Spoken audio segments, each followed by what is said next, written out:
নমস্কাৰ, মই বিকাশ বেদী আৰু সকলোকে স্বাগতম জনাইছোঁ এইটো ভিডিঅ'ত। আৰু এইটো ভিডিঅ' সেইসকল শিক্ষাৰ্থীসকলৰ বাবে যিসকলে শিক্ষাৰ্থীয়ে বড়োলেণ্ড বিশ্ববিদ্যালয়ৰ অধীনত স্নাতক মহলাৰ শিক্ষা গ্ৰহণ কৰি আছে। তো সেইসকলৰ বাবে এই ভিডিঅ'টো বিশেষভাৱে গুৰুত্বপূৰ্ণ, কিয়নো এই ভিডিঅ'ৰ যোগেদি অতি সহজ সৰল শব্দ প্ৰয়োগেৰে উপস্থাপন কৰিবলৈ চেষ্টা কৰিছোঁ কিদৰে স্নাতক মহলাৰ পৰীক্ষাসমূহত অতি সহজে 70ৰ পৰা 80 নম্বৰ পাব পাৰি। তেতিয়াহ'লে পলম নকৰি বলক আমি ভিডিঅ' আৰম্ভ কৰোঁ।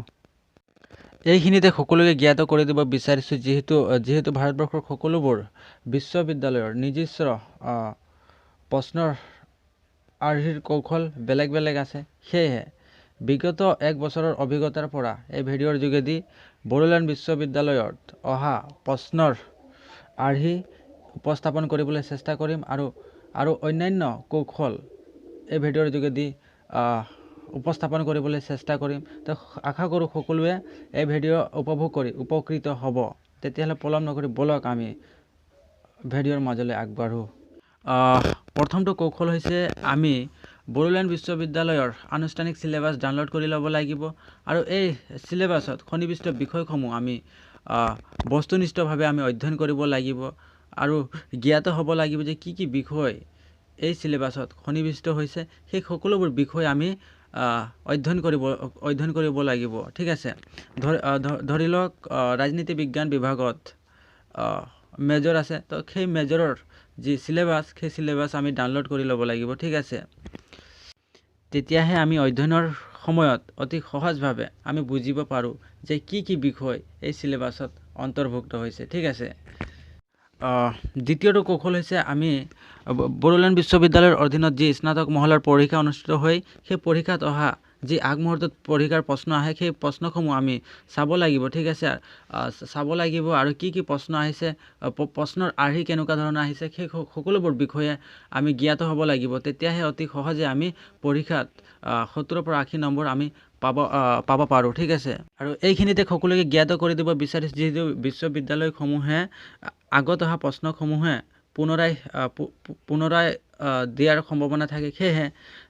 সেয়েহে আগত অহা প্ৰশ্নসমূহ অধ্যয়ন কৰি আমি সেই সকলোবোৰ উত্তৰ লিখিবলৈ চেষ্টা কৰিব লাগিব। ঠিক আছে, তেতিয়াহে আমাৰ নম্বৰ বেছি পোৱা যাব। ঠিক আছে, তৃতীয়টো কৌশল হৈছে স্ব-টোকা আৰু লিখাৰ অনুশীলন।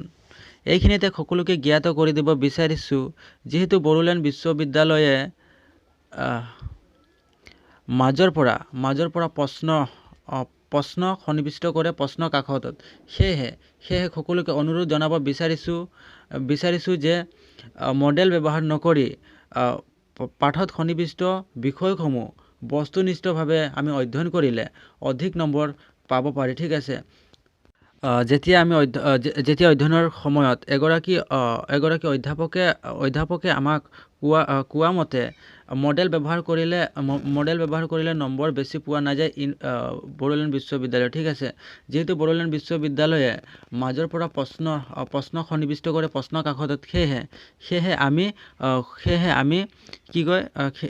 আমি পাঠত সন্নিৱিষ্ট সকলোবোৰ বিষয় আমি বস্তুনিষ্ঠভাৱে আমি অধ্যয়ন কৰিব লাগিব। তেতিয়াহে নম্বৰ পাব পাৰি। ঠিক আছে, আৰু পাঠত সন্নিৱিষ্ট বিষয়সমূহৰ আমি স্ব-টোকা প্ৰস্তুত কৰিব লাগিব আৰু স্ব-টোকা প্ৰস্তুত কৰাৰ লগে লগে আমি লিখাৰ অনুশীলনো কৰিব লাগিব, কিয়নো লিখাৰ অনুশীলন কৰিলে অতি সহজে পৰীক্ষা হলত মনত পৰি যায় বিষয়সমূহ। ঠিক আছে, তো তৃতীয়টো কৌশল হৈছে স্ব-টোকা আৰু লিখাৰ অনুশীলন আমি সকলোৱে কৰিব লাগিব।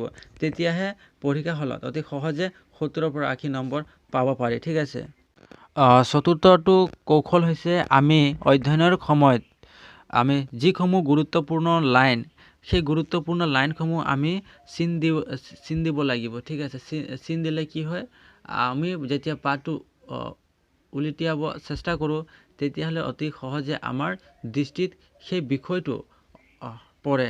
সেইবাবে অতি সহজে আমি সেই বিষয়সমূহ মনত ৰাখিব পাৰোঁ। ঠিক আছে,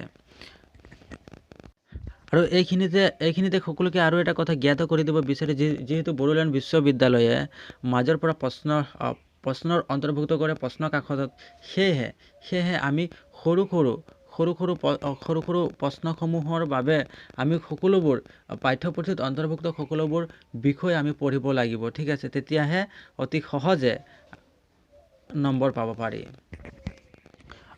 পঞ্চমটো কৌশল হৈছে আমি যিহেতু বড়োলেণ্ড বিশ্ববিদ্যালয়ে দীঘলীয়া প্ৰশ্নৰ আৰ্হিৰে প্ৰশ্ন কাকতত সন্নিৱিষ্ট কৰে প্ৰশ্ন, সেয়েহে দীঘলীয়া প্ৰশ্নৰ বাবে কেইটামান কৌশল অৱগত কৰিব বিচাৰিছোঁ। প্ৰথমটো হৈছে আমি প্ৰশ্নত কি বিষয়ে আমাক প্ৰশ্নৰ অৱতাৰণা কৰিছে, ঠিক আছে। তো সেই বিষয়ে আমি প্ৰশ্নটো ভালদৰে বুজি ল'ব লাগিব। বুজি লোৱাৰ পিছত আমি উত্তৰ লিখিবলৈ চেষ্টা কৰিব লাগিব। আমি দীঘলীয়া প্ৰশ্নৰ উত্তৰ কৰোঁতে প্ৰথমতে পৰিচয় দিব লাগিব, তাৰপিছত এক্সাম্পল, ঠিক আছে। আৰু সকলোতকৈ গুৰুত্বপূৰ্ণ কথাটো হৈছে আমি সামৰণি কৰাত সেই উক্ত লিখনিত মানে কি বুজাবলৈ চেষ্টা কৰিছে সেই বিষয়ে আমি সামৰণিত লিখিব লাগিব। তেতিয়াহে যিয়ে বহি নিৰীক্ষকে বহি চাই তেতিয়াহ'লে অতি সহজে নম্বৰ দিবলৈ চেষ্টা কৰে, ঠিক আছে।